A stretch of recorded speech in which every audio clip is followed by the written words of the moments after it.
This week in AI was wild. This week we saw the new map of AI power get redrawn. On one side, Elon Musk's viral interview gave us a radical vision of an AI-powered future. But while the leaders strategize, the workers are fighting back. And there were also strategy rollbacks. We dive into the intense job versus the golden age debate. And of course, the big question, is this all just a massive, overhyped bubble? If you missed this week, trust me, you missed a lot. Let's break it down. Time for our word of the week. And this week, the term isn't a tech term, it's a job title, the reinventors. That's the new official label. Accenture, one of the world's largest consulting firms, just dropped on its entire 800,000 person workforce. Being a reinventor means believing that every part of the enterprise and their product has to be reinvented using tech, data, and AI. They have to embrace new tools, craft new workflows, and deliver new outcomes. The subtext here is crystal clear, and it's the message every corporate giant is sending. Adapt or you will be exited out. Are you ready to be a reinventor?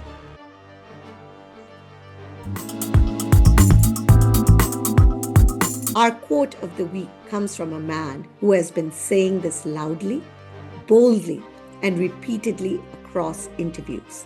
Maybe it's finally time we sit up and actually listen. 10, 20 years, something like that. For me, that's long term. My prediction is that work will be optional. Optional. This week's headline quote from his viral conversation with Nikhil Kamath. Work will be optional like a hobby, pretty much. That one line shook up students, professionals, CEOs, everyone. But the truth is, the most unsettling insights weren't just about jobs becoming optional. It was the details of the future he sketched out. Here are the top 3 takeaways from the Elon and Nikhil Kamath viral conversation. Number 1, the big question, is college even worth it anymore? This is the question everyone is asking right now. Nikhil Kamath said that MBAs are no longer needed. Elon doubled down and then said the quiet part out loud. College isn't where you learn. It's just where you hang out. It's where you make friends, meet people, and figure yourself out. Universities are social networks, not learning hubs. In other words, your degree isn't your differentiator anymore. Your skills are. At number 2, aim to make more than you take. This is Elon's simplest and most underrated philosophy. In a world obsessed with valuations, hype cycles, unicorn badges, and overnight success stories, Elon gives the advice nobody wants to hear. Stop taking, start creating, build something that gives more value to the world than it extracts. No shortcuts. And number 3, read Hitchhiker's Guide to the Galaxy.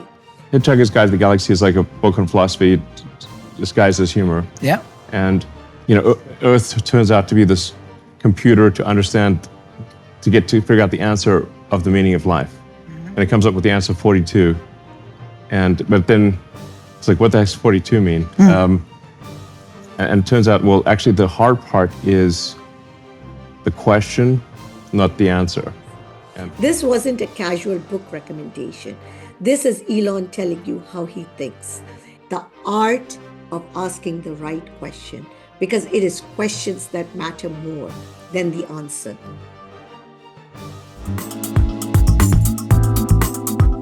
Let's start with government moves. First up, the Indian government made a big move to protect citizens from deep fakes and fraud, and then did a massive public U-turn. The plan was simple: mandate the Sanchar Saathi cyber safety app to every single new smartphone sold in the country. The order was issued, the deadline was set, and manufacturers were preparing to comply. But this quickly became a national firestorm. Privacy advocates, giants like Google and Apple, all cried foul, claiming a pre-installed, non-removable government app was a violation of privacy rights. The government blinked amid the uproar. The mandate was immediately dropped. The order is gone and it's completely now optional. The second big trend dominating the India landscape was how it is going to shape the Indian workforce. There were three big stories this week. The first, which was bound to happen, was that LTI Mindtree, a massive IT service giant, just added 1,500 new employees to its ranks. The twist, they're all AI digital employees. These digital employees are directed across projects, doing tasks like ticket resolution, documentation, code generation, testing, and reporting. The future workforce is already here. Humans plus AI agents working side by side. Companies that are going to embrace this hybrid model will move faster. Companies that don't won't survive the decade. But all don't agree. Zoho's CEO Sridhar Vembu pushed back against vibe coding days after Google CEO Sundar Pichai praised the AI-assisted coding trend. What did he say? He warned that it oversimplifies the deeply layered complexity of software development. Zoho's goal is to enable a quantum leap in programmer productivity while being able to provide security, privacy, and compliance guarantees.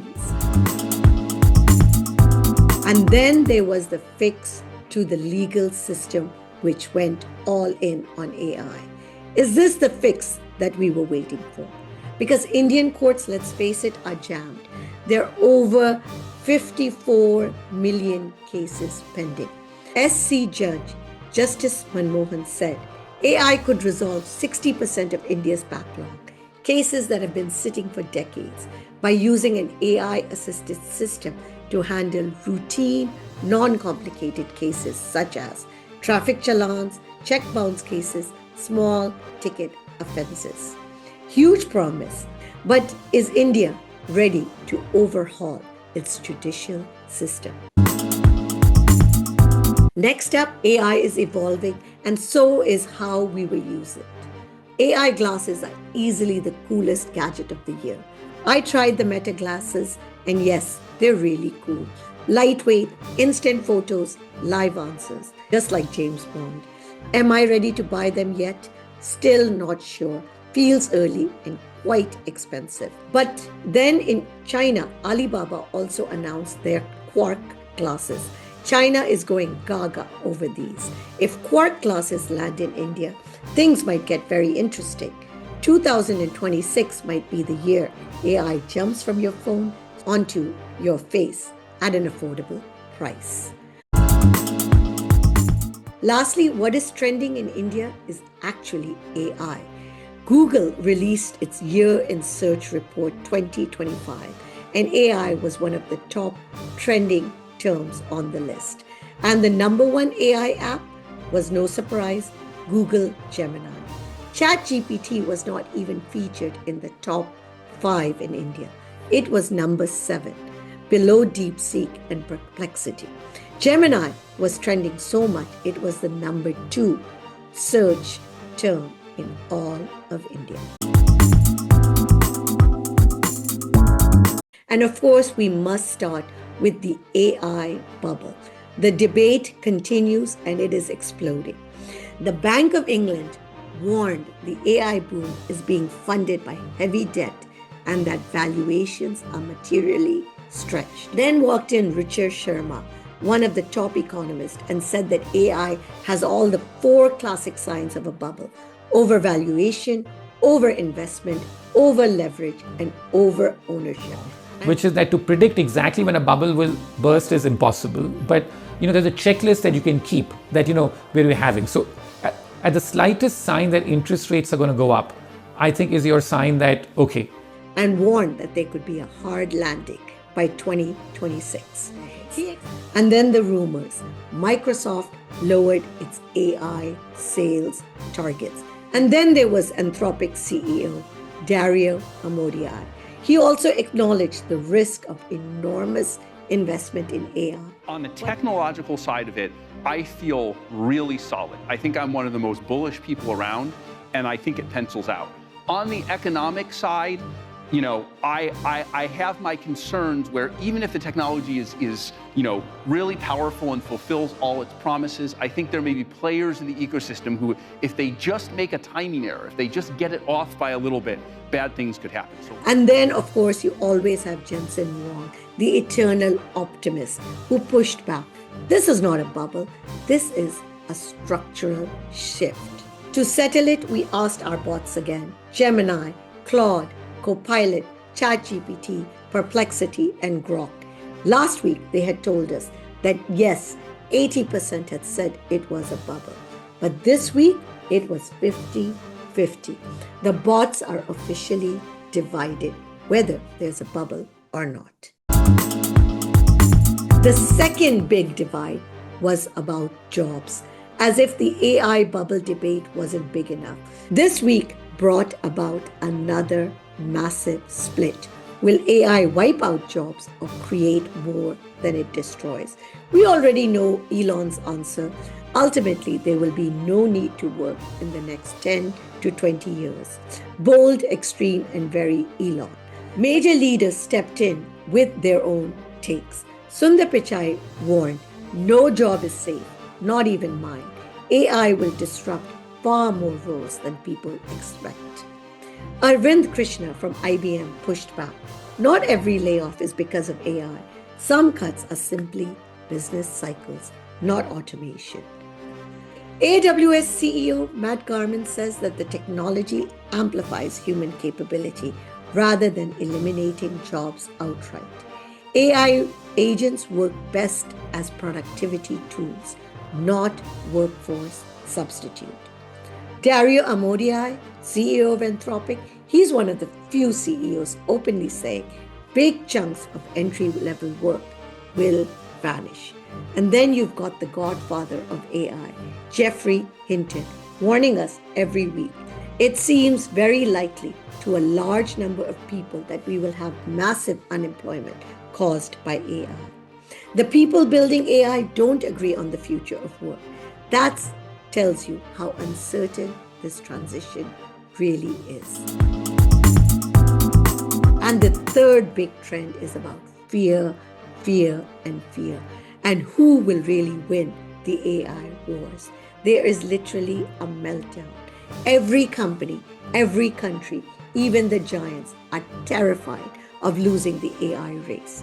There were major developments this week that showed us how real this fear is. The first was from Amazon, where 1,000 employees sounded the alarm. They signed a letter saying Amazon's all costs justified warp speed approach to technology will cause damage to democracy, to our jobs, and to the earth. This initiative is garnering support from employees working with other tech giants like Microsoft, Meta, Apple, and Google. The second came from OpenAI. Sam Altman declares code red inside OpenAI. Teams have been ordered to focus entirely on improving ChatGPT's speed, reliability, and personalization. Everything else, ads, agents, shopping, health, has been deprioritized. The reason? Gemini 3 and Google's acceleration. Also, Anthropic's lead in enterprise has got Sam not sleeping so well. Apple appointed a new AI head this week, Amar Subramanya. He will be the vice president of AI after their long-time AI chief quit. Who is Amar Subramanya? He had 16 years at Google and he led the engineering of Google's Gemini assistant. Why him? Because Apple knows it's behind badly in AI. Moving on to the international level, because AI is just not a corporate level fear. It is also a country level race. We had this week Satya Nadella asked a pointed question: who will win in the AI race? End of the day, here we are in 2025, and every sort of benchmark. I mean, first of all, we have got to give credit to China for all the sort of things that they're doing in the open source world in particular, and I think we should continue to assume, after all, the human capital of China is just tremendous, and they will continue to innovate. But here we are, where United States still continues to lead, right? Whether it's on the AI systems, or whether it's the frontier models or the AI products around the world, right? And so to some degree, time will tell, but I would still be, I would bet on the ingenuity of the American sort of tech sector. But I would also say that it's not just the ingenuity of the American tech sector, but it also has to be about I would say, American tech stack being the most trusted tech stack in the world. Because if you go back to my fundamental point, that look, at the end of the day, this is not even about a capability. It is about ultimately, who do I trust to help me have sovereignty? But Satya says the real advantage is this: the world still trusts the American tech stack. His bet, the US. Jensen, Huang also had to weigh in on this too, the US and China, and broke it down. How does each country fare? In chips, the US is generations ahead. In frontier models, China is 6 months behind the US. Open source models, China is clearly ahead. Patents, China filed 70% of the patents last year. In energy, China is ahead. It has 2 times the energy capacity of the US and can build chip fabs, semiconductor plants, and AI data centers faster than the US. Public opinion, China is ahead. And the broader ecosystem, China is ahead, as 9 out of the top 10 technology universities are now in China, and 50% of the world's AI researchers are Chinese. The fear bells were also sounded by UNDP's new report, The Next Great Divergence, issuing a stark warning. AI may widen the gap between rich and developing countries, not shrink it, because AI leadership requires compute, capital, and talent, and only a handful of countries have all 3. Most nations risk becoming AI users, not AI creators. That fear isn't corporate, it's geopolitical. So with fear, what do we get? A lot of investments and a lot of money pouring in. First, NVIDIA took a stake in Synopsys, the world's #1 chip design software firm. Why? To ensure control over its supply chain. Next, 3 big announcements from OpenAI to catch up in the model space and the enterprise space. First, it acquired Neptune, a startup that helps with model training. To catch up in the enterprise space, it did 2 things. First, OpenAI invested in Thrive, a fast-growing enterprise automation startup. And second, it did a partnership with Accenture that will push ChatGPT Professional inside thousands of enterprises.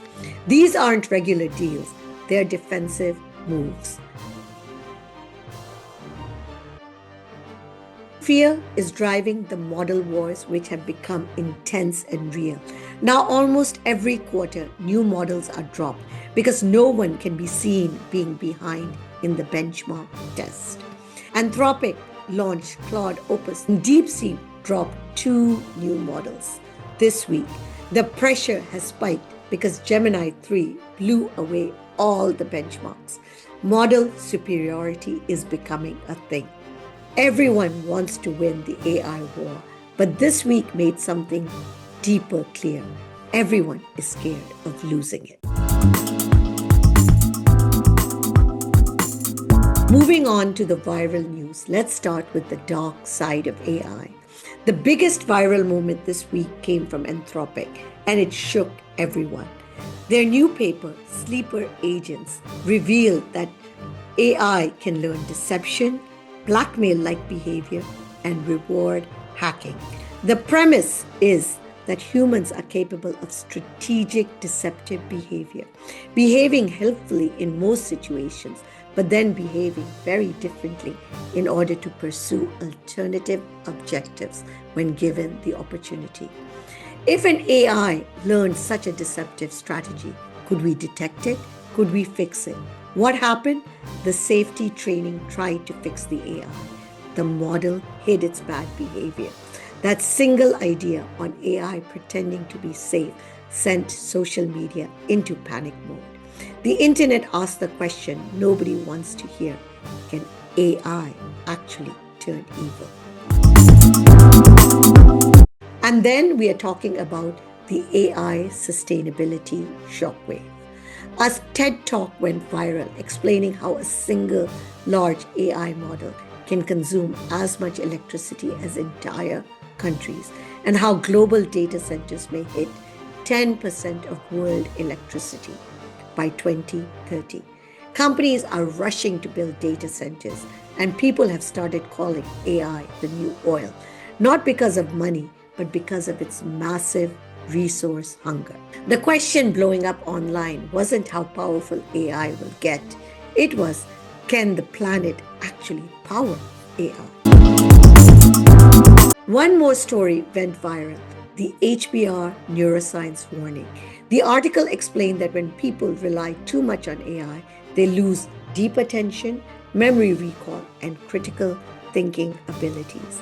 AI helps us work faster, but it may be also making our brains slower. The big story exploding here is the now famous Gen Z rejection of Elon Musk. Founders William Chen and Huang from Sapient Intelligence turned down Musk's offer to join xAI. Their line went viral, "We want stability, not chaos." It instantly became a generational moment. Gen Z choosing predictable growth over Elon's roller coaster ride. Then in India, an AI teacher, Sophie, also lit up everyone's feed. A fully interactive virtual teacher that explains concepts, answers questions, and adapts in real time. Parents were stunned, teachers were nervous, and students were fascinated. And that's the week. AI is moving faster, louder, and is scarier than ever.